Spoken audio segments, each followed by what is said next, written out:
Hello, welcome to the channel. This is Beyond Authentic Health and Beauty, where we are documenting our slimming world journey and beyond. My name's Lisa, and this video is a little bit of a health update, a little cancer update really.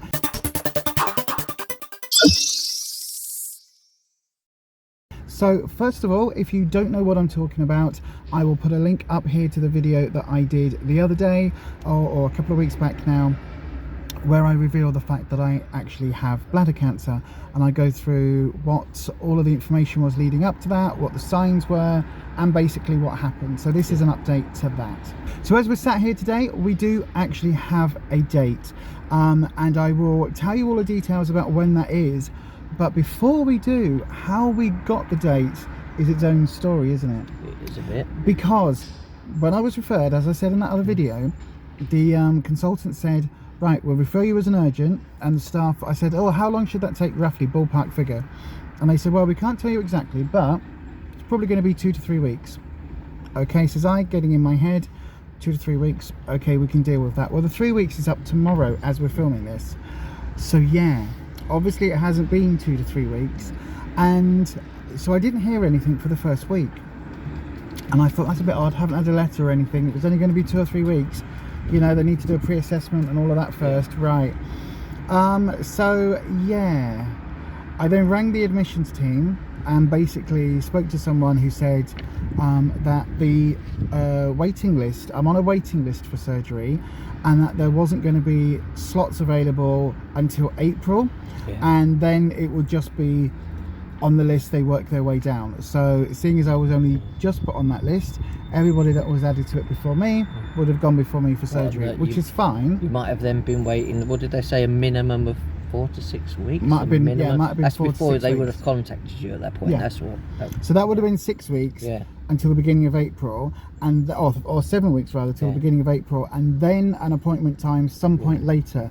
Now, for most people with bladder cancer, that might not be a big issue, but obviously we've got a complication because I should have had the cystoscopy back in October, and for one reason or another we didn't end up chasing it, largely because I had a CT scan first, and they said, right, you know, we'll send this over to your GP and over to the consultant, and you know, they'll decide what to do from there. So says I, or thinks I, right, that's great then, so I'll just wait to hear from you. When we didn't get an appointment for a cystoscopy, it was like, oh, everything must be fine. Because normally, like I say, if you don't hear back from them, usually it means your results came back okay and that you're fine. So, but it turns out, as I said in the other video, that they had sent me a letter. I never got it. We never got a letter. We never got a, oops, you've missed your appointment, come back and see us. We never got a phone call.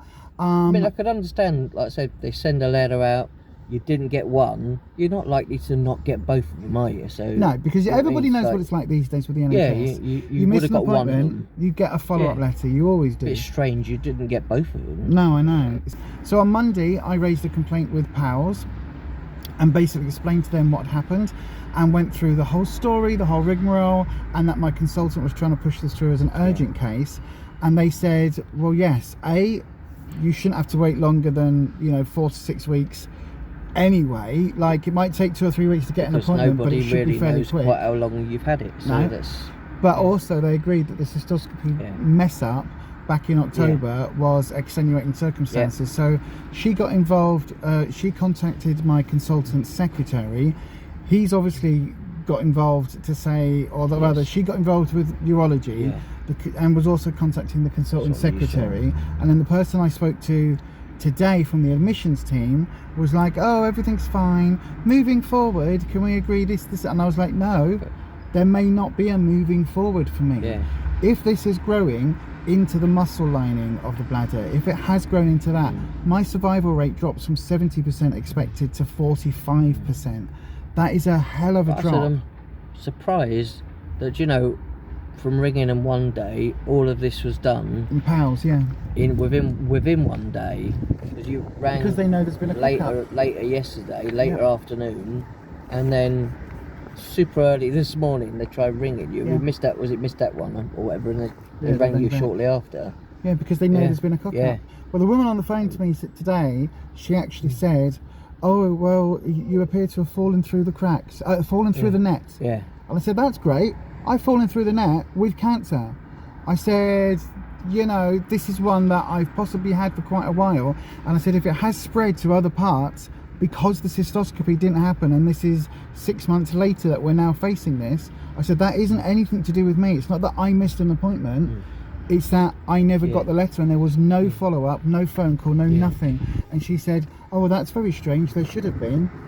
I said, You're damn right there should have been. What, you know, when they tell you, when you ring up and they say, oh, there's no appointments for the next like 6 weeks, it's like, there obviously is. There's always emergency slots that they have for like big emergencies. I said, this is one. So yeah, and obviously what they've done is they've spoken to the consultant, and the consultant's flagged up just how urgent this is, which is great because it means I'm having the surgery done sooner. But then it's a little bit worrying because it does then mean that, you know, things are potentially more serious than we were thinking. Like people say, this shit got real. Yeah, I mean, it is very real anyway. It is. But it is kind of, I'm at that point now where it's like, look, let's just get this dealt with, and then we can move on to the next step. So yes, so I have a date. So what is that date? It is the 28th of March. So many of you messaged to say, you know, that you were sending prayers and hopes and wishes and hugs and all of that thing. If you could all send it on the 27th of March, that would be lovely. It's a Monday morning I'm booking in. So yeah, that's when anybody out there who is religious of any kind offers prayers, that would be useful. Anybody out there who is pagan minded and wants to light a candle or send some healing my way, that would be very, very useful, because I think it's going to be possibly the first surgery of possibly many. Hopefully not, but I've just got the feeling. Well, like I say, they said, was it very small chance it might not come back after, but often does. Yeah, 50 to 70% come back. It's very common that it returns at some point. So yeah, so we will just chase it and we will see, and whatever will be. But I'm staying optimistically pragmatic about it. So I am hoping for the best, but dealing with things as they come. So we've started putting together my hospital bag, haven't we? I've got somebody bought me some 90s. But they're really nice, actually. They're nice. They're not horrible. They're not totally old lady-ish. They're not. They're all right, actually. They're quite nice. So I've got a load of 90s to go in with.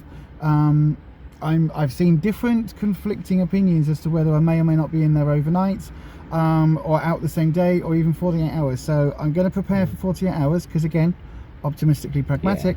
But then if I'm home earlier, we'll be home earlier. Yeah, exactly. So yeah, so you know, we will deal with it, and whatever they find we'll deal with, and whatever grade it is and all of that, we'll deal with it, won't we? I say, you just, for you, I said you don't know, and like I say, until you wake up, how long are you going to be in hospital, or what exactly went on, how, you know, until afterwards you're not going to know anything else. And to be fair, they're not going to give us the results for 2 weeks anyway, so we'll get called back in a couple of weeks after surgery, so a couple of weeks into April.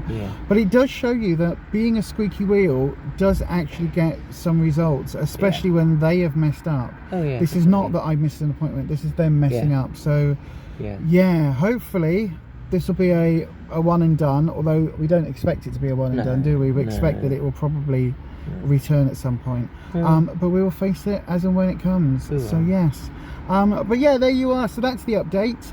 I say, if you ever get appointments like that, like I say, things get missed or something happens, always contact PALS team. Yeah, contact the PALS team. They are very good at dealing with stuff, correcting obviously issues or something that's happened. I want to know what's happened, and I also want to but I'm also going to be speaking to one of those injuries for you type lawyers, to see kind of what the situation may be, because nobody should have to, especially when they're suspecting cancer, nobody should be left for 6 months. It's a long time, let's say, from October. Yeah, well, lots of things could have happened in that time. You just don't know, whatever you have, you don't know how long it's been growing, or maybe or 6 how months fast ago, it might grow. You just don't know. Maybe 6 months ago there wasn't 2 tumours, or maybe they were smaller. Maybe possibly, the 3 centimetre one that is now a concern, maybe that would have only been 2 centimetres and a lot less risky. We don't know, and the thing is, that's the thing that I am really upset about. What was it they say? Because of obviously where it is as well, it's obviously there's parts obviously connecting to your kidneys. There's obviously pelvic bone, urethra, all of that as prostate. well, and everything else. So yeah, it's obviously there's quite a lot of different, risk. obviously your body parts which are very like near. Yeah, there's a your lot bladder, of very interconnectivity. near, absolutely. to your bladder. So yeah. So we will see what happens, and I will again take you with us on the road. So when I have to go and do my COVID swab, which is now a thing. So I'll take you with us for that and show you sort of what the process is, in case you haven't had that before. And but they did say I don't have to go in for a pre-assessment. They can do that over the phone, so that's good. So just ask me. I wish they could have done mine over the. No, because yours is a COVID test. I still have to go in for that. But the pre-assessment where they're like, what do you weigh, do you smoke, what's your blood pressure, all of that. So I do all of that over the phone now. So we've got a little bit of movement, a little bit of traction, and hopefully it won't be too long before we're able to say exactly what the situation is and to know exactly what we're facing. So as Rufus said, if you've got any appointments or anything, definitely don't just sit around waiting. Like I say, if things have gone wrong, contact PALS. They're just Google it. PALS for your hospital. They're different hospitals, and they can get a bit of traction and get things moving. Don't sit there, especially when they say, oh, how can we move forward from this? Oh, well, Lisa, that's all happened. How can we? Right, I tell you how we can move forward. Get the bloody cancer out of me. And that's what I said to her today, wasn't it? That's how we can move forward. So it just shows you how quick they can give you an appointment. Like I say, if it's something that's been messed up, they can, like I say, it's very easily correctable, but you just have to talk to them, talk to someone. This is it. And hope the 6 months didn't do too much damage. So there you are, that is a health update. This is the very last time we'll be in this car because she is about to go and get scrapped. We've literally got, bits and pieces. So we've come to empty her out finally. And then that's it. We are saying goodbye to the old girl. So but that is it from us today. Hopefully you'll join us on Wednesday for a weigh-in Wednesday, or you'll join me on a Thursday morning for coffee and makeup. Wherever we see you, we'll see you again soon. And as we always say, stay you, stay safe, stay authentic, and happy swimming. Bye bye.